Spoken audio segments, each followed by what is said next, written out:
Hello guys, আসসালামু আলাইকুম। চলে আসলাম আরেকটা নতুন ভিডিও নিয়ে।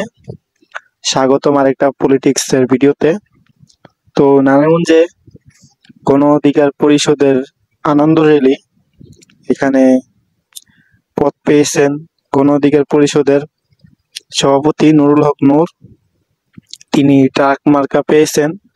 সেই ক্ষেত্রে নারায়ণগঞ্জ গণ অধিকার পরিষদের আনন্দ র্যালি, তো বিভিন্ন জায়গা থেকে র্যালি নিয়ে আসে বিভিন্ন নেতাকর্মীরা, তার কর্মী সমর্থকরা। তারা র্যালি নিয়ে শহীদ মিনারের সামনে রাস্তায় তারা অবস্থান নেয়।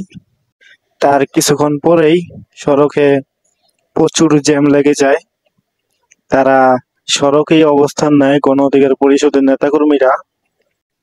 তো কিছুক্ষণ পরেই ২ নম্বর গেট থেকে একটি মিছিল আসতে থাকে, বাংলাদেশ হেফাজতে ইসলামের একটি মিছিল। তারা অবস্থান নেয় শহীদ মিনারের পূর্ব সাইডে। মূলত তাদের নেতা মাওলানা মামুনুল হক আজকে চাষারে আসছে, তাই তাদের এত কর্মী সমর্থক। এদিকে আরো একটি সমাবেশ হচ্ছে নারায়ণগঞ্জের শহীদ মিনারে। তানভীর মোহাম্মদ ত্বকী হত্যার 11.5 বছর হয়ে গেছে, বিচারহীনতায় রয়েছে মামলাটি। তারই ধারাবাহিক প্রেক্ষিতে সমাবেশ করছে সন্ত্রাস নির্মূল ত্বকী মঞ্চ। সমাবেশ ধারাবাহিক চলতেই থাকবে যতদিন না ত্বকী হত্যার বিচার হচ্ছে। তারা বক্তব্যের মাঝে এই কথাই বলেছেন।